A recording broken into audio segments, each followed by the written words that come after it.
Magandang gabi po sa ating lahat. Narito po tayo sa ating every Wednesday online service, no, sa gabi. Ito pong yung lingkod, Pastor Romy Olaso, ng Pateros Evangelical Church. Ang pag-uusapan po natin sa gabing ito ay tungkol sa inggit, no? Nakaranas na ba kayo mainggit? No? Meron ka bang kinainggitan sa mga panahong ito? Ano naman ang kinainggit mo? No? Alam niyo po, meron kasing bawal na inggit. No? May bawal na inggit. Kaya sinabi naman ni David, no? Mamaya kasi pag-usapan po natin, meron namang okay na inggit.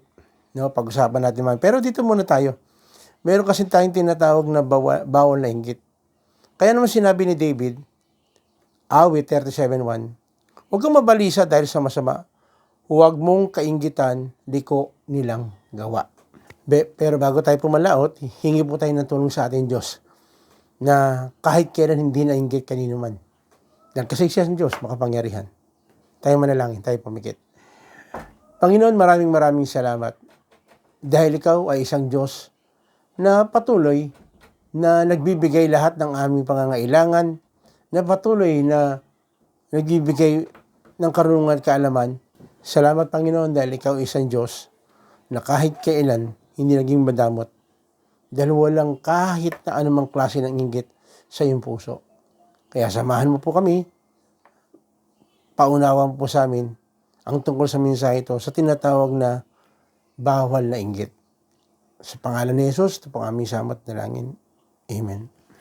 Sabi dito sa awit 37:1, sinabi ni David, huwag kang mabalisa dahil sa masama. Huwag mong kainggitan, liko nilang gawa. Bakit kaya? Bakit kaya hindi tayo dapat mainggit dito sa mga taong masama? Huwag daw nating kainggitan. No? Huwag daw tayong mabalisa kung ano man yung nangyayari sa buhay nila. Bakit? Letter A, sabi rito, wala silang totoong Diyos. Wala silang totoong Diyos. Kaya sabi rito sa awit 37:2, katulad ng damo, sila'y malalanta. Tulad ng halaman, matutuyo sila.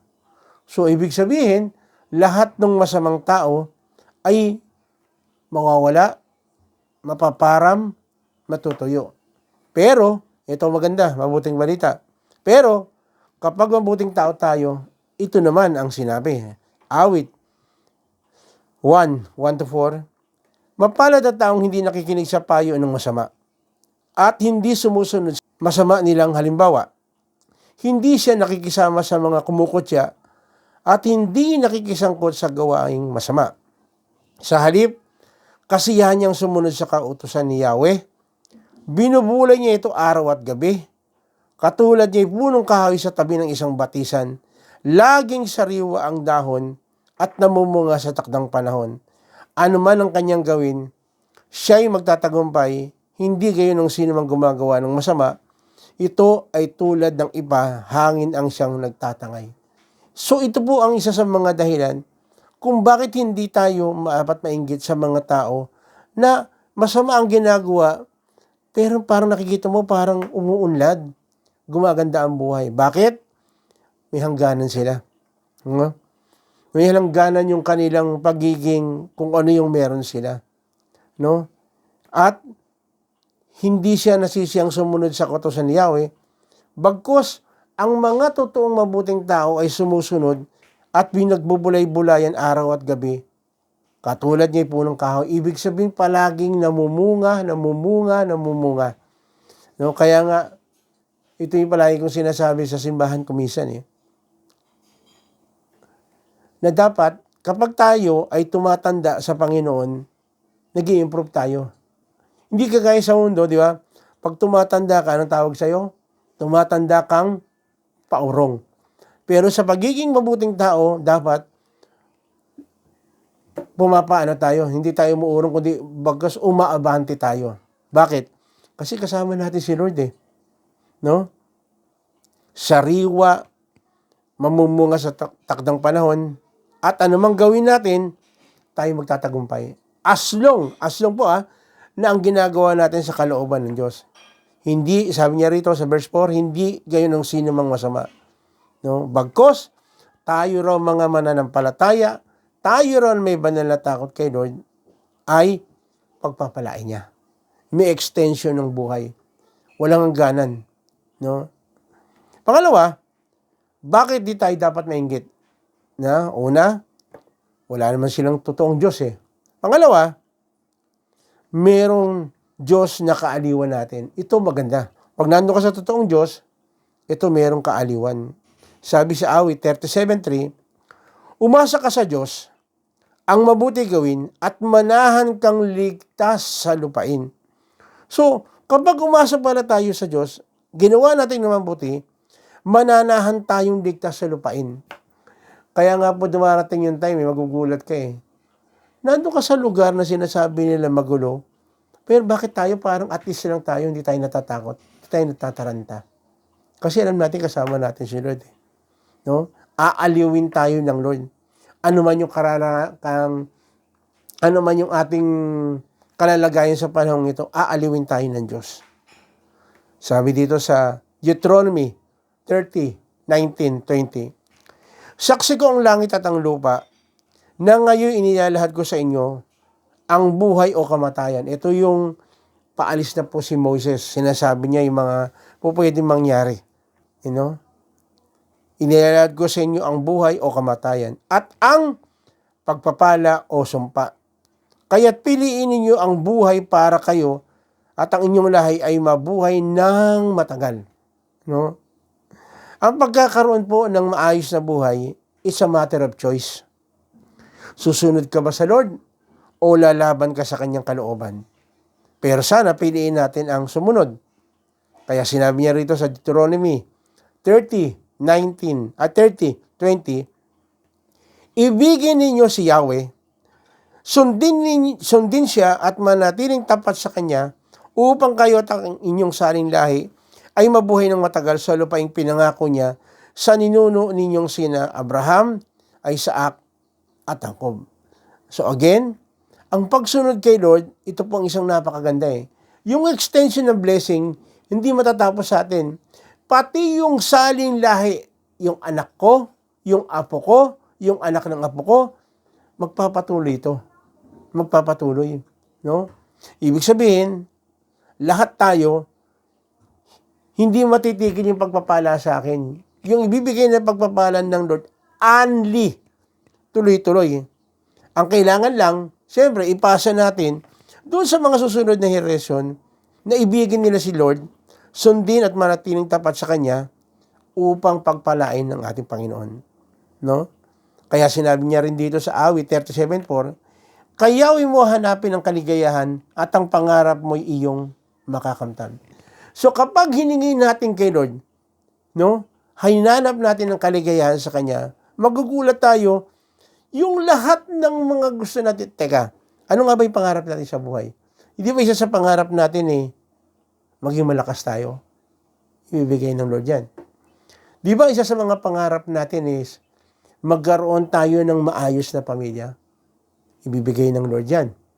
Di ba pangarap natin na magkaroon tayo kung ano mang meron tayo, masiyahan tayo, masatisfied tayo? Ibibigay ng Lord yan. No? Hindi naman natin kinakailangan maging napakayaman upang magkaroon tayo ng kaligayahan o magkaroon tayo ng tinatawag na kagalakan. Of course, maganda kung meron ganun. Pero pinakamaganda sa lahat, meron tayong Diyos. Bakit? Merong kaaliwan. Sa maniwala at hindi po kayo, kay mayaman ka, kay mahirap ka, meron kang problema. Ang tanong, sino ang kasama mo? Sino ang kasama natin sa lahat ng problema? Kapag tayo ay na kay Lord, meron tayong kaaliwan. May experience natin yung iba-ibang klase ng himala na pwede niyang gawin, which magpapa-amaze, magbibigay sa atin ng napakagandang pananaw sa buhay. At bibigyan tayo ng kaaliwan ng Lord sa lahat ng aspeto ng ating buhay. Una, hindi tayo dapat mainggit. Wala silang totoong Diyos. Pangalawa, meron tayong tunay na Diyos na nagbibigay sa atin ng kaaliwan. Pangatlo, bakit hindi tayo dapat mainggit? Meron tayong Diyos na tutulong sa atin. Awit 37, 5-6. Ang iyong sarili sa Kanya italaga. Bigyan natin ang buhay natin sa Panginoon. Tutulungan ganap kapag ikaw nagtiwala. Ang kabutihan mo ay magliliwanag katulad ng araw kung tanghaling tapat. Kaya gusto ko po yung kanta eh. Yung yung trust and obey, for there's no other way to be happy with Jesus, but to trust and obey. Totoo po ito. Kapag nasa Panginoon tayo, tutulungan niya tayo, magtiwala lang tayo sa Kanya, ang kabutihan niya ay mararanasan natin. Kaya sinabi po niya, again, dito sa Awit 18:23-24, nalalaman niyang kayo'y walang kasalanan, paggawa ng masama ay aking iniiwasan, kaya naman ako'y ginantimpalaan niya sapagkat alam niyang ako'y totoong walang sala. Di ba napakasarap po nito? Akala ng iba wala na tayong pag-asa dahil patuloy natin ginagawa yung maayos, yung tama, pero meron palang reward, no? Meron palang gantimpala na naggagaling sa ating Panginoon. Kaya, hindi tayo maiinggit sa kanila. Bakit? Meron tayong Diyos na tutulong sa atin para punuan lahat ng pangangailangan natin. Para punuan yung pagmamahal na kailangan natin. Para mapunuan lahat ng mga bagay na kailangan natin para mabuhay ng maayos dito sa mundong ito. Sabi niya pa rito sa Awit 37:7, sa harap ni Yahweh pumanatag ka, maging matyagang maghintay sa Kanya. Huwag mong kainggitan ang mga gumiginhawa, sa likong paraan, umunlad man sila. Ito po yun. Pumanatag daw tayo kay Lord. Matyagang maghintay sa Kanya. Alam niyo, kuminsan ang problema po sa atin, naiinip lang tayo eh. Gusto natin yung hiningi natin agad-agad. Pero gusto ng Lord, wait lang. Bakit? Kasi gusto ng Lord, ma-develop pa yung faith natin sa Kanya. No? At huwag tayong mainggit kung yung isa biglang guminawa sa isang iglap. Pwede gawin din ng Lord yun, pero sa paraan na gusto niya. Hindi sa paraan na gusto natin. Actually, yung wala kang sakit, malakas ang katawan mo, maunlad na buhay yan. Actually, yung nagmamahalan kayo ng pamilya ninyo, wala kayong problema, maunlad na buhay yan. Meron kang mga anak na masunurin, sumusunod sa iyong kalooban, hindi na nahuhulog sa lahat sa mga iba-ibang klase ng bisyo, kagalakan na yan. Dahil sa tulong ng Lord yan. Dahil si Lord na nagpapaliwanag, nagbibigay ng conviction. No? Again, gusto ng Lord, huwag tayong mainggit. At sabi pa niya rito sa Awit 27:14, kaya tayo magtiwala, manalig sa Kanya, at huwag manghinawa. Kaya tayo magtiwala. Paulit-ulit sinasabi ng Panginoon na huwag tayong mainggit, bagkus magtiwala, manalig, huwag manghinawa, kaya tayo magtiwala. Ano naman yung sinasabi ko kanina na okay lang yung magkaroon naman tayo ng banal na inggit. Di ba? Nakakainggit kasi yung iba eh. Pero, bakit? Ano ba yung nakakainggit sa iba? Yung nakakainggit sa iba na kahit mayroong problema, nakangiti pa. Di ba nakakainggit yun? Ano kaya, saan kaya nang gagaling to? Saan kaya humuhugot ng dangaks ito? Yung tao na nakangiti na, kahit makikita mo na parang hirap na hirap sa buhay. Nakakainggit yung mga tao na parang jolly pa rin. Hindi dahil kumain sa Jollibee, no? Hindi dahil kumain sa Jollibee, talagang jolly siya. Bakit kaya? No? Bakit kaya? Alam niya kasi itong Juan 14:1. Sabing gano'n dito, huwag magbagabag ang iyong kalooban. Sumampalataya kayo sa Diyos, sumampalataya din kayo sa akin.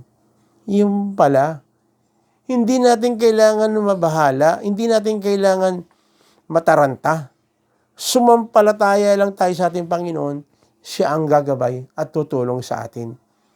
Kaya pala, may mga tao na kahit nasunugan, bigla out of the blue, magsisigaw, praise the Lord. Di ba? Bakit siya ni-praise the Lord? Nasunog ang bahay?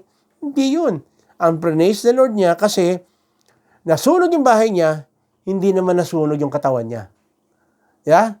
Ninakawan siya sa bahay, pero hindi naman ninakaw ang buhay niya.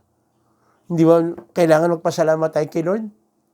Kahit na sa tingin pa rin natin negatibo, pero si Lord palaging meron siyang tinuturo sa bawat sitwasyon.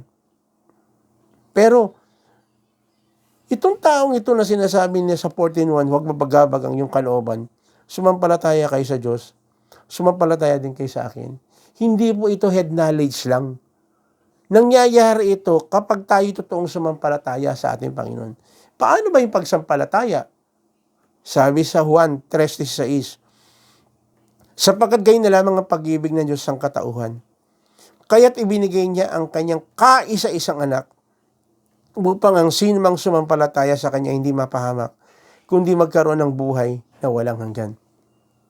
Base po dito, hindi natin kailangan ng maraming bagay. Ang kailangan natin, sumampalataya tayo sa ating Panginoong Hesus at meron tayong pag-asa. At take note, ang pag-asa natin hindi lang dito sa lupang ito, hanggang sa kabilang buhay. Bakit? Ang sabi niya, kundi magkaroon ng buhay na walang hanggan. Maraming mga tao, maraming pera, hindi niya natatakot siya dahil hindi niya alam kung anong gagawin niya, baka bigla may mangyari sa kanya. Of course, hindi ko po sinasabi na huwag tayong matakot. Pero hindi, kaya nga nagkakaroon tayo, nag-iingat tayo sa pagtawid natin, kung saan tayo pupunta, kaya nagpe-pray tayo, may takot din tayo. Kaya lang, itong takot na ito, nagtutulak sa atin para ibigay natin ang ating buhay sa Panginoon. Kasi yung iba, natatakot to the point na natataranta, hindi niya alam yung gagawin. Nakakainggit yung mga tao na mayroong tiwala kay Lord. Nakakainggit ang mga tao na hindi nababahala, hindi natataranta dahil alam niya, meron siyang sinasandalang Diyos. Bakit? Mahal tayo ng Lord. Gusto ng Diyos ibigay ang pinaka-the best sa atin.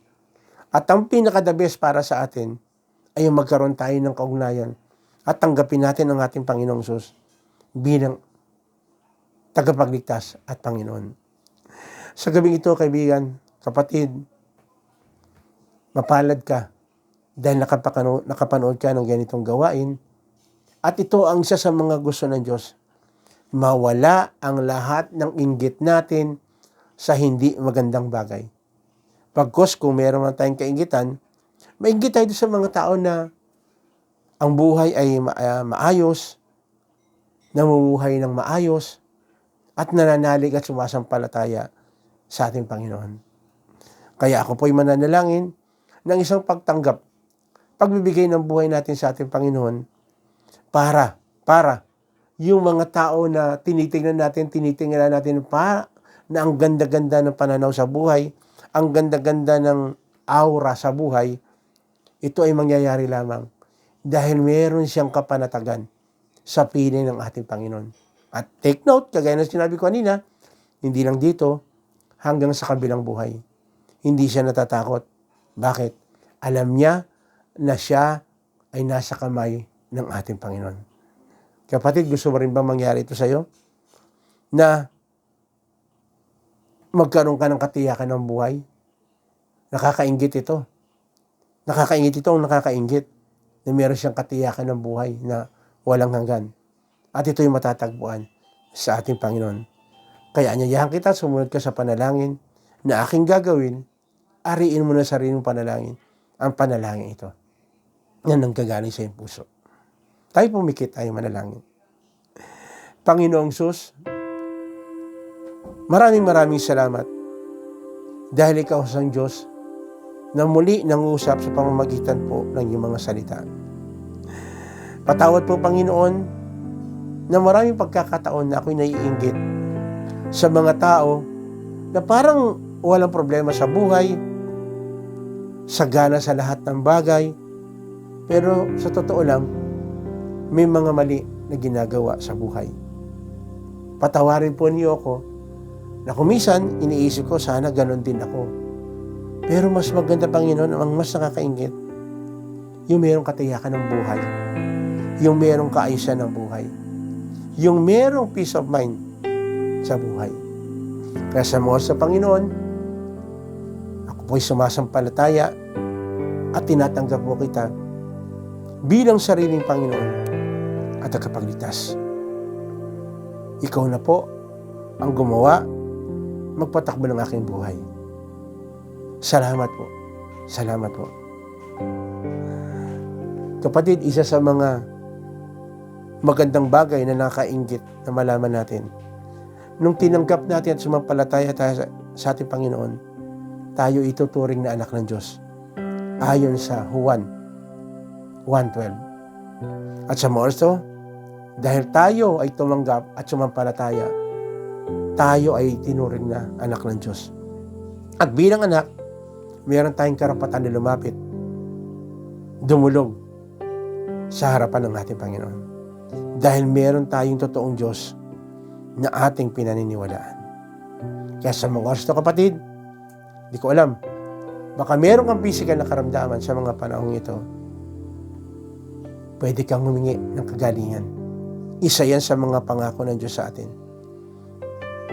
Meron tayong kagalingan nagmumula sa ating Panginoon. At sa oras ito, meron kang physical na karamdaman, lumapit ka sa ating Diyos. Sabihin mo sa Kanya. Sabihin mo sa Kanya. Humingi ka sa Kanya. Sige, hilingin mo sa ating Panginoon ang physical na karamdaman. Hallelujah. Hallelujah. Salamat po, Panginoon. Salamat po, Panginoon. Salamat po sa kagalingan. Emotionally, mayroon kang problema sa iyong asawa, sa iyong anak, sa iyong magulang, kasama sa bahay, kasama sa eskwela, sa trabaho.